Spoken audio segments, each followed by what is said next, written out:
Hey team, welcome to today's Explainer. Think of me today as your lead strategist. I'm here to guide us as we really calibrate our collective AI judgment skills. As our AI portfolio rapidly expands, scaling it safely isn't just some theoretical goal anymore. It's a critical operational mandate for us.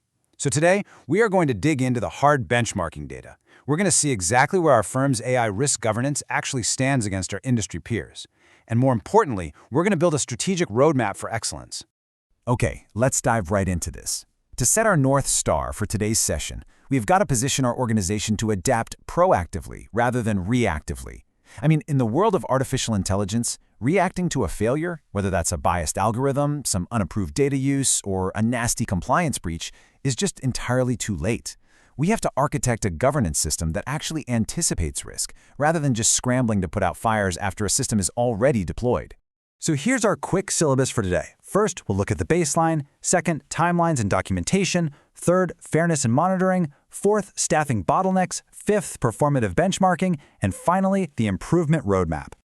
Let's kick things off with Section 1, the baseline. All right, let's just rip the Band-Aid off. Here is the unvarnished truth. Right now, our overall organizational maturity is sitting at a level 2, or developing.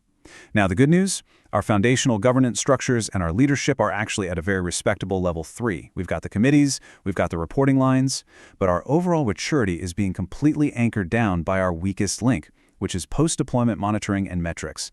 That is sitting at a baseline level 1. In a landscape where predictive analytics catch issues early, being critically behind here is a massive vulnerability for us. We are effectively launching these powerful systems and then, kind of just closing our eyes. Moving right along to Section 2, timelines and documentation.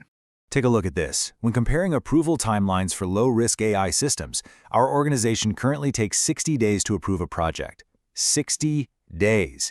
That puts us at the absolute upper bound of the industry average. Meanwhile, Peer A is sitting at 50 days, and Peer C has optimized this all the way down to 45 days. To put that into perspective, our benchmarking data reveals that a chief risk officer at a regional bank saved their organization 25 days simply by streamlining their low-risk pipeline. Guys, that is nearly a month of innovation time reclaimed just by optimizing the bureaucracy. Now, what's really interesting about this slide is the crazy inverse relationship between the volume of paperwork we demand and the actual compliance we achieve. For low-risk systems, we ask our teams for 3 pages of documentation, and that nets us an 89% compliance rate. But Peer A and Peer C, they only require a 1-page, super lightweight form, and they achieve 94% and 97% compliance respectively. Turns out, tripling the paperwork absolutely doesn't triple the safety. It honestly just triples the headaches and results in lower adherence to our own governance standards. 97%. Seriously, I want that number to sink in for a moment. Peer C isn't achieving this massive compliance rate by hiring an army of auditors or, cracking the whip. They're achieving it by replacing heavy, unstructured documentation with streamlined, user-friendly templates. They literally made the right thing to do, the easiest thing to do. Let's get into Section 3, fairness and monitoring. If we look closely at Peer C again, an organization that's currently operating at a level 3 to level 4 maturity, we see a drastically different approach to fairness. Currently, our firm only requires fairness testing for high-risk systems, which is about 10 systems total? Peer C requires testing for all systems affecting consequential decisions. That means any AI that directly impacts a user's finances, health, or livelihood. That's over 100 systems for them. Furthermore, they use real-time monitoring dashboards that detect known disparities and ensure they are fixed within 30 days. This robust infrastructure positions them as the true equity leader in their industry right now. And hey, this isn't just some niche trend in one sector either. The cross-industry insights are incredibly consistent. If you look at mid-market tech companies trying to emulate Google or Anthropic, they emphasize embedding responsible AI early and fast-tracking low-risk systems. If you look at a chief medical officer benchmarking clinical AI, they're integrating explicit equity testing across patient populations and establishing really transparent patient consent protocols. So whether you're building software or treating patients, the industry leaders share a common trait. They bake transparency, equity, and continuous monitoring directly into the operational workflow. All right, Section 4, staffing bottlenecks. And this brilliantly illustrates the elephant in the room, our staffing model. It highlights a massive bottleneck for us. Currently, our organization relies on exactly 2 full-time employees, a CRO providing oversight and 1 analyst to handle 25 to 50 systems. But look at Peer A. They have 6 FTEs managing 150 systems. Peer C has a robust team of 12 FTEs, including specialized directors and fairness compliance experts handling over 250 systems. We are running a critically, almost dangerously lean operation compared to the robust analytics teams deployed by our peers. 2. Literally just 2 people.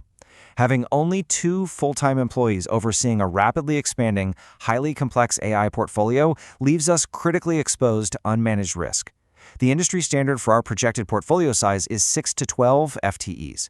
We simply cannot scale our AI ambitions if we aren't also scaling the team that keeps those ambitions safe. It's just not going to work.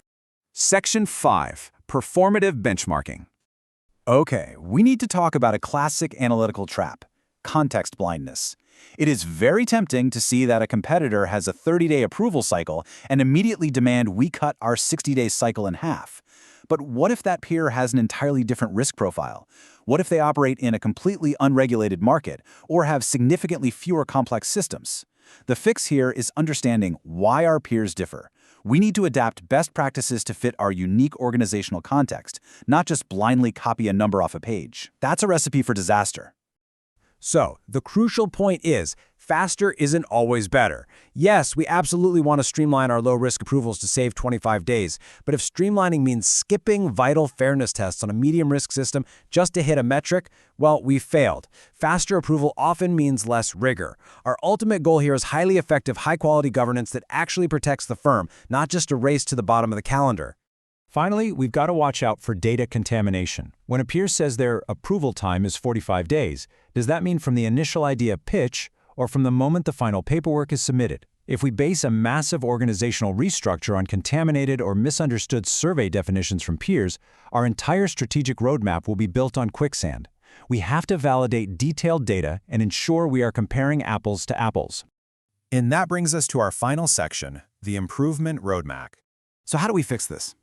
This is the exact tactical sequence a chief risk officer uses to turn raw benchmarking data into actual organizational change.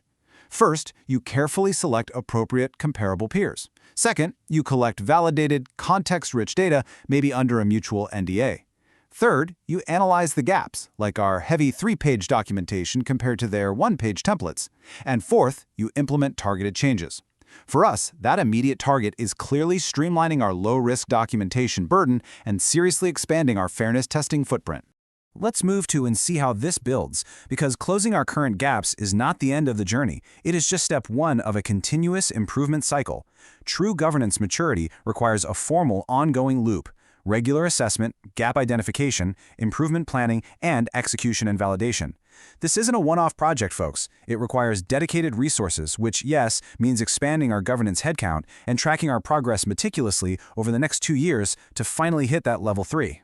To wrap things up, I want to leave you with this final, provocative question. How will our benchmarking findings drive real improvement rather than just sitting in a report gathering dust?